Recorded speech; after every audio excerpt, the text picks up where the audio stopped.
before I get started with anything else, I wanted to remind you all to make sure that you submit your 15-minute paper and your reflection post number 7 at the end of this week. Remember that it is due tomorrow at 11:59 p.m. So make sure that you get that done. I don't, we're getting kind of like we're getting to the last leg of the semester, and I wouldn't want us to like start falling behind on assignments. I think isn't next week like week 10 already? It's unbelievable. So we're getting close to the end of the semester. Make sure that you submit your assignments on time. You want to make sure you get the fullest amount of credit for all your assignments. So submit those 2 things.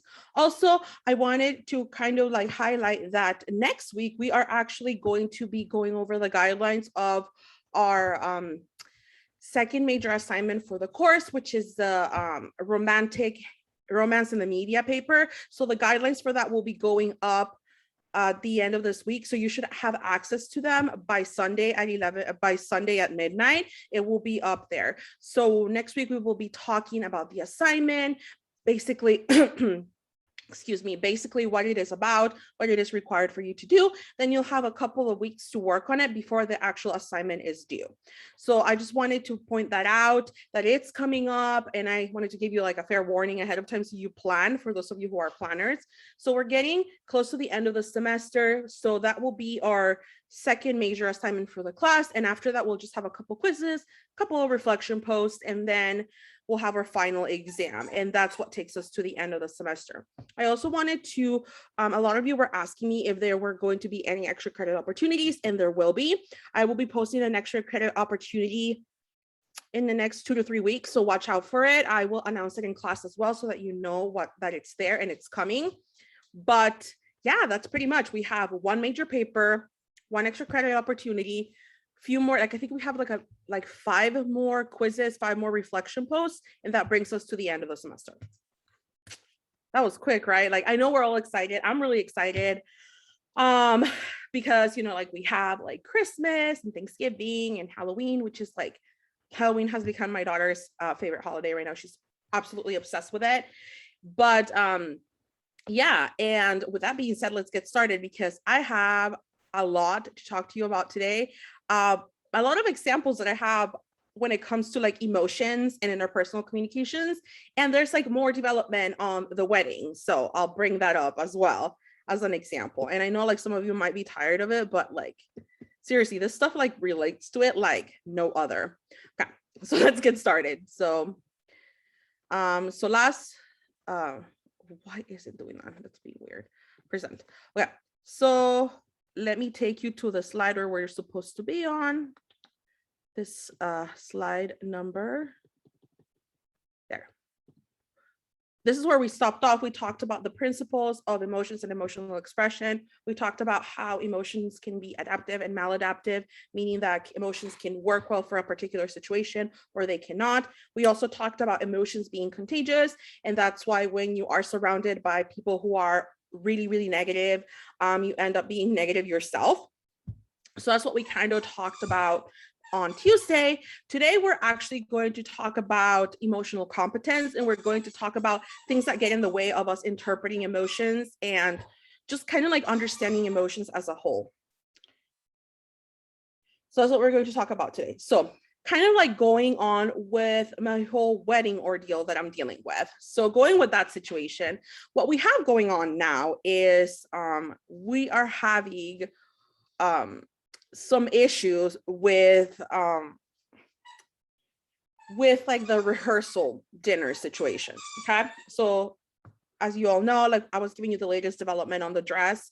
I get to pick up the dress at the end of November. So there might be still a possibility that you might get a picture of me with that dress. So I'll be picking up the dress at the end of November. And we have the rehearsal dinner, which is a day before the wedding, which is on the 21st. So the reason why I'm bringing this up is because we're having like a lot of like, examples of having emotions that are adaptive and maladaptive to the situation. So for example, when it comes to the bride and like, the other bridesmaids, we see like a lot of like, everybody is kind of like really stressed out. So the bride is kind of like having like a maladaptive emotions to the rest of us. She was like acting like things are way more than they should be. So I was talking to her yesterday, and she was going off about like getting a makeup and hair appointment and making sure that she makes it to the wedding. And I was telling her, well, like, if you're so worried about that, why don't you go and like book your appointment right now, like 2 months ahead of time, so that like you have your appointment and all that. And she's like, well, how about if I don't make it on time? And I said, well, the longer you take to book it, you probably won't find anybody who will do your makeup. And she was just like literally like throwing like a little toddler tantrum. I mean, I have a 4-year-old, so I know what a toddler tantrum looks like. So we saw a toddler, kind of like a bridezilla, Kevin. She's a bridezilla full on, like, she wants my daughter to wear this, like, so like she wanted a specific dress for my daughter to wear for the flower girl. Turns out that the bridal shop, it takes it like 5 months to get the dress custom made. So we couldn't get it for my daughter, and we had to go to like Etsy to find like a similar dress to it. And we went through 20 dresses. I kid you not. We went through 20 dresses, and she was like, we're never gonna find one. I don't like this one. This doesn't feel right. And I'm just like, those emotions are maladaptive to the situation. It's just a dress. It's not your dress. Your dress is ready to go. It's just your flower girl's dress. Plus, I also have to deal with my daughter's maladaptive emotions because she's still a kid, and she refuses to wear the dresses that the bride approves because she says that my daughter hates dresses, just like FYI, like she hates dresses, and she refuses to wear any of those dresses. So I had to get both of them to compromise on the same dress so that I can avoid tantrums from both of them on the day. So with that being said, I just wanted to kind of like bring that example to light, just to show you that you might think, oh, well, how can an emotion be maladaptive and adapted? Well, this is an example of how, like, if, a dress doesn't look good, if that's not the type of thing you want, as a grown person with emotional intelligence, you're not going to throw a tantrum like a 4-year-old about it. Obviously, my daughter is still a child, and it takes us like, like being exposed to school or role models and adults, kind of like how we were talking about, that we get that self-perception through others. Obviously, she still has a long way to go before she actually gets to understand the proper and like an appropriate behavior for every situation. But as a grown adult, like, this kind of like she's lacking a little bit of emotional intelligence in that moment, because why are we going to throw a tantrum over like a flower girl dress? Like, I'm not throwing a tantrum at my dress, and I hate it. I despise it. Not to mention that I still have to go find the pumps that I had red with glitter. I'm gonna look like I came out of like the Wizard of Oz. Anyways, moving on. Today we are going to talk about basically obstacles to communicating emotions. And I don't know if you've ever been in a relationship, or if you ever had a friend who really has a hard time just like letting you know how they feel. And for example, like there are many reasons that can just be obstacles for us to express our emotions. So the first thing is a personality factor. Being an extrovert versus being an introvert has a lot to do with how you communicate emotions. I personally am extremely extroverted. So I love people. I love being out and about. I'm very expressive. So I'm the type of person that if I'm really excited about something, I will express it because I'm extroverted. I just love that, right? My husband, on the other hand, my husband is introverted. And so is my daughter. They're both introverts, and I'm the extrovert in the family. So for them, like, I actually kind of like have to like kind of like fish for answers, and I have to be like, how are you doing? You seem upset. Are you okay? Like, so you kind of like have to fish for answers, just because they're not open as somebody who's extroverted. They're not so open that they can easily express their emotions. So it takes them a little longer to kind of like tell you how they feel. And my husband has actually gotten a lot better at it, because when we first met each other, when we were in high school, he was like super closed off. And now he's a little bit more expressive. With my daughter, again, because through socialization that she's going to go through, she's obviously going to learn how to like express her emotions and what is appropriate. But she's still very introverted, and she has kind of like a hard time saying, hey, like, I'm shy. Hey, like, I'm uncomfortable. So that's one thing. Also, inadequate interpersonal skills is another thing. There are some people who just doesn't matter what situation they're in, they just don't know how to kind of like process their emotions or express it to somebody else. So let's say there are people who literally like don't know how to like express being angry, being sad. I know that some people that instead of like expressing like their sadness or their anger towards something, they tend to go towards avoidance. And like they kind of like, you know, you keep on texting them and you're like, are you okay? Is everything okay? And then that person like kind of like disappears for like 2 weeks. And then they're like, after 2 weeks, they're like, oh yeah, I'm fine. I was just like, you know, busy or whatever. That is kind of like the inadequate interpersonal skills, meaning that they probably didn't have good models in their family to kind of like see what is the appropriate way to express emotions or how to go about it. So I do have an example from the movie The Holiday. This movie came out like, like a long time ago, but I think this is like a perfect example to see like those inadequate interpersonal skills.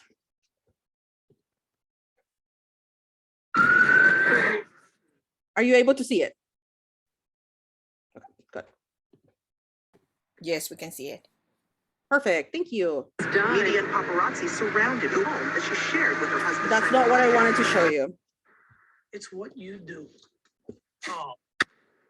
You didn't really want to be a couple. You're resisting your own way. It's hard to detect how you even do it because nobody's quite as smart as you. So you're hard to catch at it, but it always surfaces, and this is what happens. What happens? Things end, just like you knew they would. Amanda, you know how I feel about you. There's nobody like you. You just don't want to be what I need. Well, not what I need. I mean, you know what I mean. You know, I would never cheat on you, not under any conditions. Neither would I, okay? I mean, look at me. I'm down here sweating like a pig, and look at you. I mean, you're the only woman on the face of the earth who breaks up with her boyfriend and doesn't even shed a tear. I mean, that's gotta mean something, right? Why does it bug you so much that I can't cry? Oh, esophageal spasm. God, no, it's okay. I'll be all right. I know. I'm thinking about me. Ethan, look, it's over. You know, we might as well be honest with each other. Just tell me, did you sleep with her? Just say it. What's the difference at this point, right? I mean, why torture me? Just put me out of my misery. What are we doing here? Okay.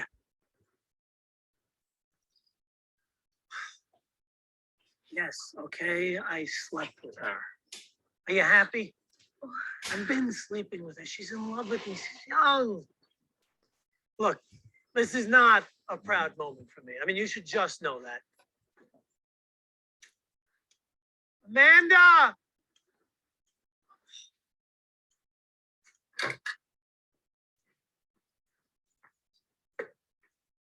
Did you say, am I happy? I didn't mean that. You know, you get me nuts sometimes. I say things I don't mean. In the world of love, Ethan, not that I'm such a genius at it, but in the world of love, cheating is simply not acceptable. No matter what you think, I know you have a very high opinion of yourself.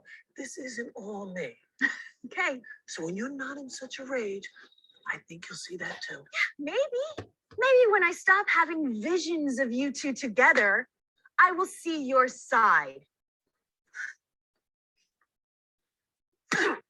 You gotta be.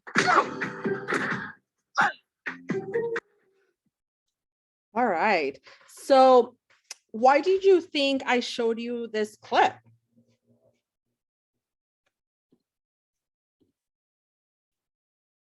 Any idea why I showed you this clip?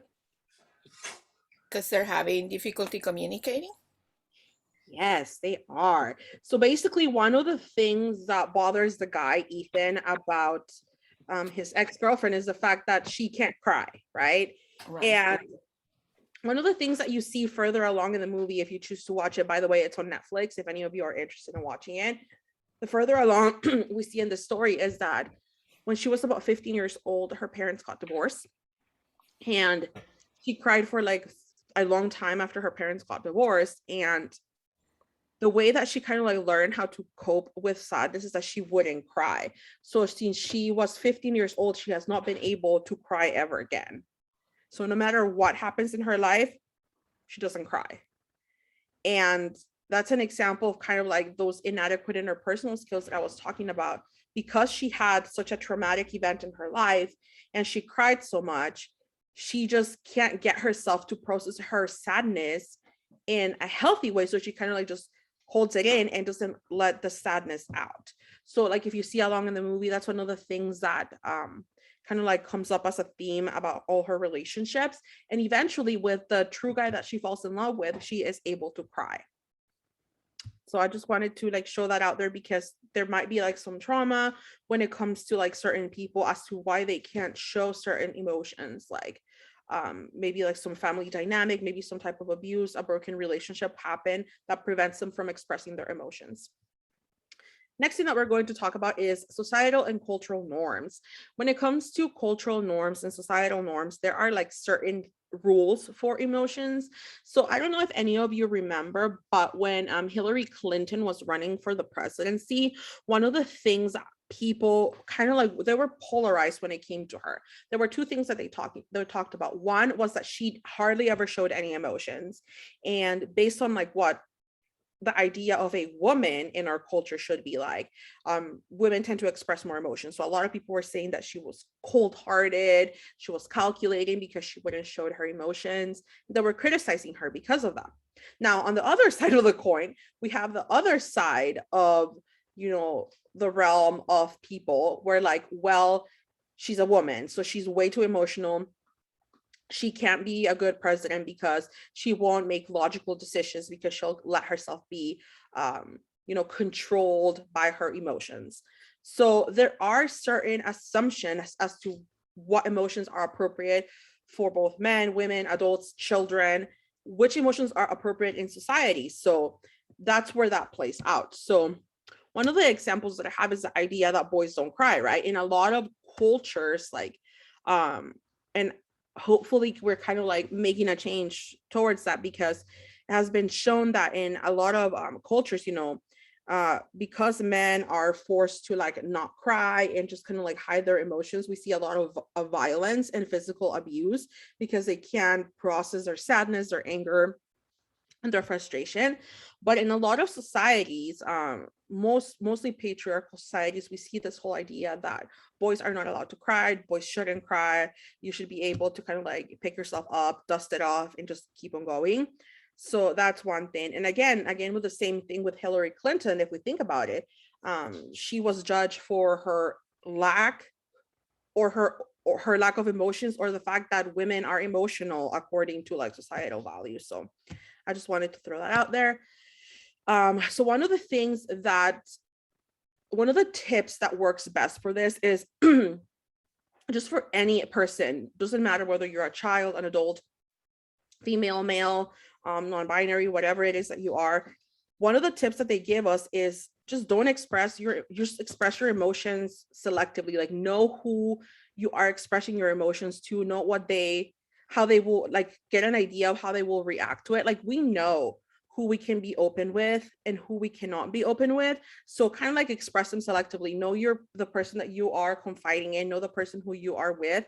And that's how you pick and choose which emotions to share and which ones to just keep to yourself.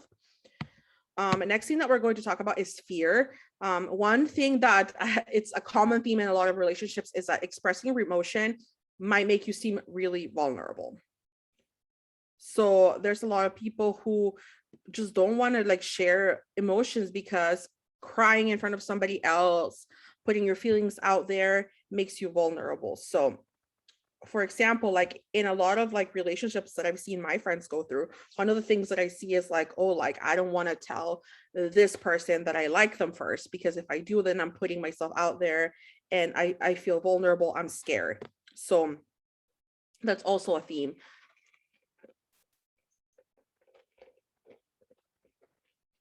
And like I said, all of these things, you know, the societal norms, the interpersonal skills, fear, personality factors, they're all like based on one, like who we are as people, and two, experiences that we've had. So if you know that you have like some of these like, you know, obstacles, just, you know, sit down and think about them, think about how you can process them and work with it. Because again, like I said, you know, like with the extrovert versus introvert type of situation, it has a lot to do with practice. So you have to sit down, reflect on it, and think about how this is like reflected in your life and what it's doing for you and what it's not doing for you, and just kind of like work through that. Awesome. So now that we talked about the obstacles of communicating emotions, we are going to talk about the idea of emotional competence. So when we talk about emotional competence, which is right here, when we talk about emotional competence, we're talking about basically knowing how and when to express your emotions and how to respond to others. So being an emotionally competent human means that you know what emotions are appropriate at what given moment and which, like, when and how to express them. So for example, again, kind of like going back to the whole wedding situation, as an adult, you know, as a 30-plus-year-old person or woman in this case, you know that, you know, you cannot throw a tantrum over a dress, right? Like you should know that you don't throw a tantrum over a dress. And even if you feel it, you know, it's not appropriate for your age to act upon it, right? So, and also like, it also has to do with how you respond to others as well. So for example, let's say that, we were talking about on Tuesday, like, let's say that I get my order wrong at a restaurant, like I'm not going to throw a tantrum or throw it at the server, like kind of like what they did to poor Karen, right? That they threw the pizza at her. We're not going to do that. Like a normal person with emotional intelligence and competence will not react that way to the situation. So there are a couple of tips to follow along when you are expressing your emotions, and what are some things that you should consider when you're expressing your emotions. First one is own your feelings. So if you're expressing your emotions to somebody else, let them know that these are your feelings. So one of the things that we tend to do as just humans in general is that we don't tend to own the stuff that we do. So for example, like if I am angry, I shouldn't be embarrassed that I am angry. I should own it, and I should say, you know, I'm really angry that I have to wear this dress. I really don't like it. I'm really angry that I have to wear it. Right? So I should own my feelings. I shouldn't. But again, with societal and cultural norms, it's not something that you're going to do for a wedding. But in other instances, maybe you should be like, you know, I don't like this, or that behavior that you're having, you know, that kind of like bridezilla behavior that you're having, I don't like it. I feel like, you know, hurt by that. So own your feelings. That's the first thing. 2, use I language. So if you notice, when I was kind of like doing that interaction, the best way to kind of like express your emotions is to use I language. So one of the things that people get really upset about is when you're expressing your emotions and you're expressing them as like facts. So people get offended. So for example, think about this. Let's say that, you know, let's say that I'm angry at her because of the dress that she's making me wear. So if I were to have this interaction with her, I would, if I were to go this way about it. So let me show you this example. Oh, you picked the most hideous dress in the world. I don't like the dress that you picked. Okay, so check that out. And I would, and if I switch it to, I feel like this dress doesn't reflect my personality. I feel like this dress is not for me. Do you see how there's like 2 different interactions? The I language and the second interaction makes it seem more personal, like that's my opinion. I'm not putting anything on you. That's just the way that I feel in my opinion on things. The first one, the whole you makes it seem very confrontational and aggressive, as opposed to the I language is more about these are my emotions. I want you to hear me and feel what I feel, where I am coming from. And also, if you are talking, like, I know that like when it comes to like therapists give you a lot of like, the first thing like that they will tell you if you're going to like any marriage counseling or anything like that, is that they will tell you to use I language to let the other person know how you see things from your perspective, rather than they're saying you, that it's accusatory, aggressive. Use I language. That way, it kind of like you're still expressing your emotions, but you're not making it seem factual.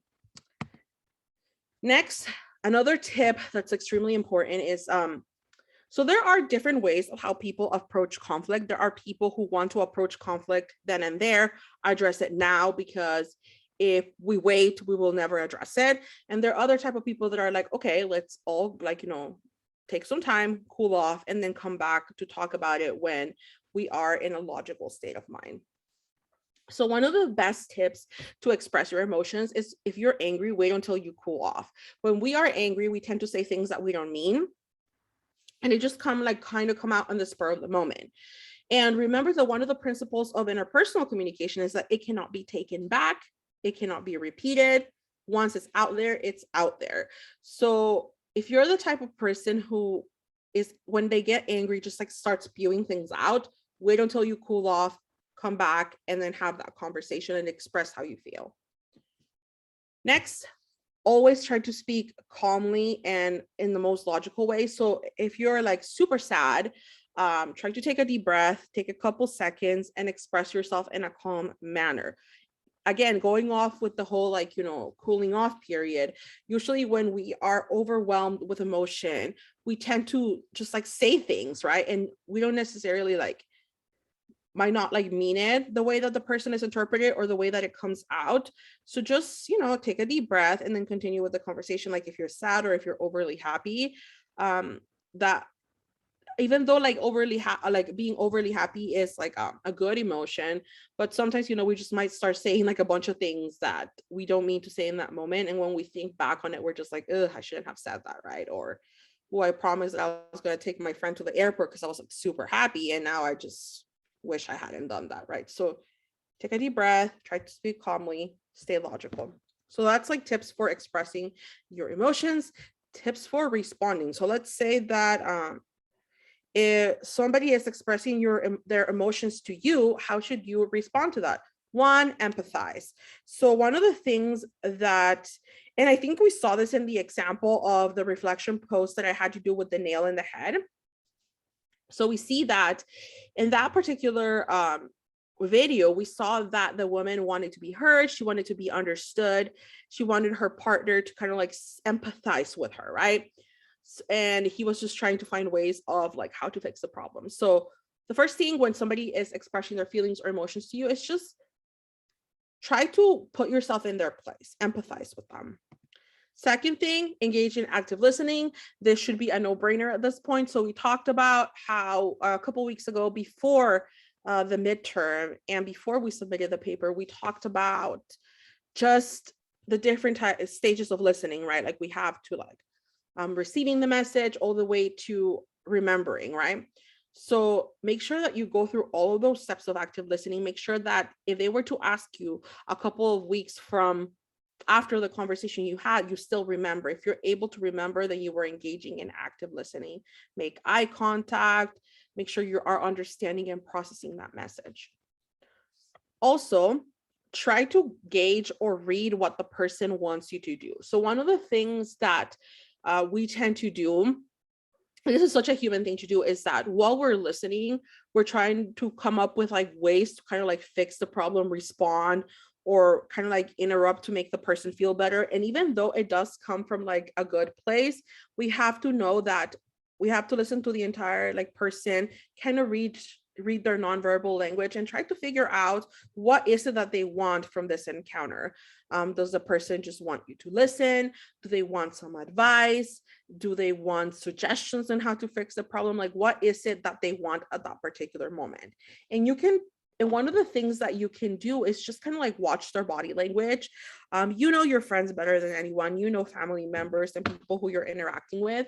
Their body language will let you know what they're looking for. So if somebody is crying and they look like they're, they look like they're broken down, that they're having a hard time, they might be seeking comfort, right?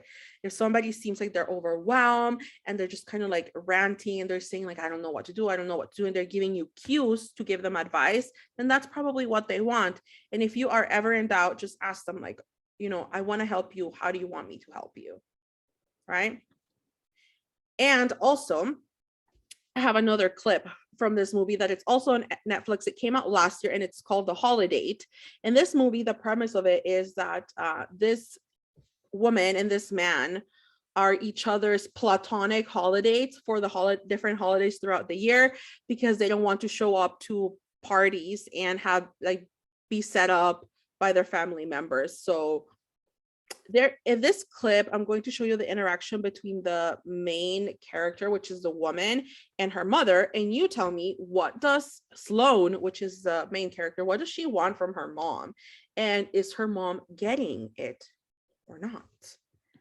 Okay, let me show you the clip. Wait, this is not the right clip, is it?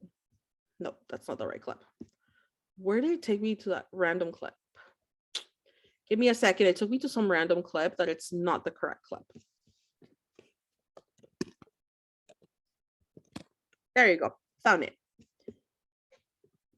It took me to some like random thing. Here you go.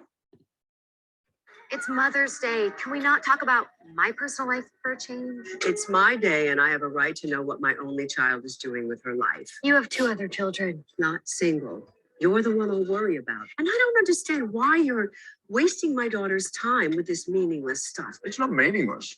We're friends. She doesn't need another friend. She needs a husband, a partner, someone who is legally bound to be there during the chemo. What chemo? Oh, honey, don't kid yourself. You have bad genes. And old women don't really get along dates. You have nothing to worry about, okay? Sloane is a great girl, even bald. Then why aren't you sleeping with her? Mom, Jesus. I'm just saying that it's not going to kill you to try. It's like escargot. It may sound unappealing, it may look unappealing, but once you put it in your mouth, it knock your socks off. So maybe this holiday thing will turn into something. Did you just compare sex with me to eating slugs? Well, she has a point. I'm just saying. I mean, I hear the bathrooms here are really nice. Is this the place with the Egyptian cotton towels? Easy clean up. Excuse me, where are the nearest ladies' rooms? Oh, right over there to the left. Thank you. Shall we? We shall. You guys are hilarious. Happy Mother's Day, Mom. This one's for you. Oh, yeah. You're not funny. All right. It was funny. It was so funny. Okay. So based on what we saw in that clip, what did Sloane want from her mom? What did she want from her mom? To respect her decisions. To Yeah, back off. she wants the mom to back off. So if you are ever like, if you're interested in watching the movie, one of the things that happens throughout the film is that during every single holiday, the mom tries to set her up with like different people. At some point, she tried to set her up with like the doctor next door. She tried, like, her family and her brothers and sisters tried to set her up with like some random guys that they meet at work, and she's just tired of that. So she starts this whole holiday thing, and the mom wants her to date someone, get married, because everybody else in the family is married except for her. So the mom wants her to get married, date someone, get serious, and Sloane is like, she's fed up with it. So she kind of like goes along with this relationship with this guy just to kind of like not get pestered to have a date for the holidays. So if you are interested, this movie is a great movie, and it's like filled with interpersonal stuff. Might be something that might be worth examining or looking at for your romantic paper that's coming up soon. So with that being said, we are all done for today. Make sure that you read chapter 8 for next week. Remember, the guidelines for your romance in the media paper will be going up on Sunday. So make sure you check it out, read it, and ask me questions next week in class. Also, do not forget to submit your reflection post number 7 and your quiz number 7. I will be grading your midterms that will be graded by tomorrow. And with that being said, you are all done for today. Hopefully you have a good weekend and stay safe. Have a nice weekend. You look very nice. Thank you. Bye. Bye. Thank you, Professor. Thank you.